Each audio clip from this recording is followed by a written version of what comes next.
како вчера кривичниот суд донесе одлука да го прогласи за ненадлежно специјалното јавно обвинителство за случајот Тврдина и при тоа го одби барањето за притвор на екс-началникот на петата управа на УБК Горан Груевски, уште исто така ги одби барањата за мерки за предпазливост на неколкумина осомничени во овој случај, со образложение дека специјалното јавно обвинителство нема доставено адекватни докази поврзани со содржината за незаконското следење на комуникациите.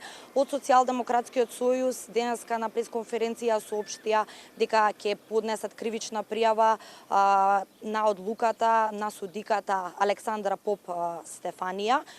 Исто така, портпаролот на СДСМ Петре Шилегов смета дека ваквата одлука е незаконска. Предлагам сега да слушнеме дел од изјавата на Петре Шилегов. Прво, по кривичната постапка овластен тужител може да биде физичко лице или обвинителство.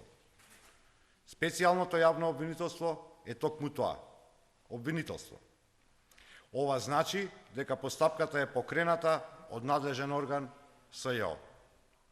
Второ, во конкретниот случај станува збор за предмет за кој што судот веќе има постапувано и носено решение. За тоа, дали е некој овластен тужител или не се оценува во текот на постапката, туку на самиот нејзин почеток. И специјалното јавно обвинителство денеска преку соопштение излезе со сличен став, односно според нив е нејасно зошто кривичниот суд сега ја проблематизира нивната одлука, иако, како што напоменуваат, претходно веќе донел неколку решенија поврзани со случајот Тврдина и веќе постапувал по овој случај. Специјалната обвинителка Катица Јанева во изјава за телевизија Нова одби да коментира повеќе детали поврзани со случајот Тврдина и накратко кажа само дека се што имале да образложат е пуштено веќе во соопштението од утринава. Предлагам сега да ја слушнеме изјавата од Катица Јанева. Денови имаше преписки меѓу СЈО и кривичниот суд околу случајот Тврдина? Да, имаме денеска соопштение во тој дел. Така, може да кажете, од кривичниот суд бараат снимки да им се каже врз основа на какви докази? Имате соопштение, во тој дел не би сакала овој момент да се спуштам во. Како го коментирате ова? Ова веќе не представува никаква новина во односот на Социјалдемократскиот сојуз и специјалното јавно обвинителство. Нивните активности веќе за сите во јавноста се очибејни, дека се координирани и политички пред се. Јас сакам да се осврнам на две работи кои се многу јасни, кои од самиот почеток конкретно за овој случај Тврдина беа јасни.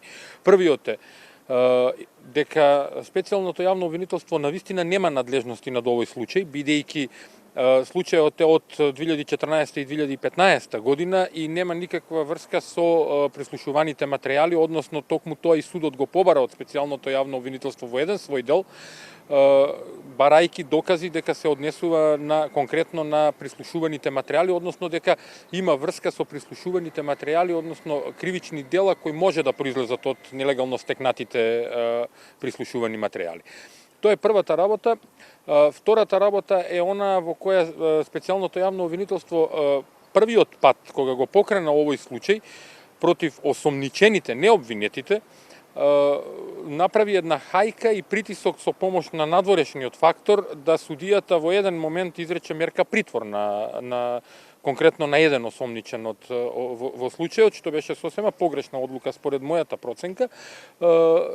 И токму потоа и се поби таа одлука, човекот беше пуштен во домашен притвор, а потоа со аболицијата на претседателот Иванов беше ослободен. И сега доаѓаме до оној последен миг кога самиот суд во предистражната постапка, предкривичната постапка, утврдува дека нема основ за изрекување заштитни мерки против осомничените, но во исто време поставува и прашање од каде специјалното јавно обвинителство е надлежно за овој случај. И тука завршува отприлика таа игра на специјалното јавно обвинителство и продолжува сега играта на Социјалдемократскиот сојуз, кој очигледно врши притисок врз судот, заканувајќи се кон судиката со кривична пријава. Јас навистина не знам врз основ на што господин Очилегов мисли да поднесе кривична пријава тој или Социјалдемократскиот сојуз, кога е сосема јасно ти судот само бара доказ од специјалното јавно обвинителство дека истото е надлежно за овој случај.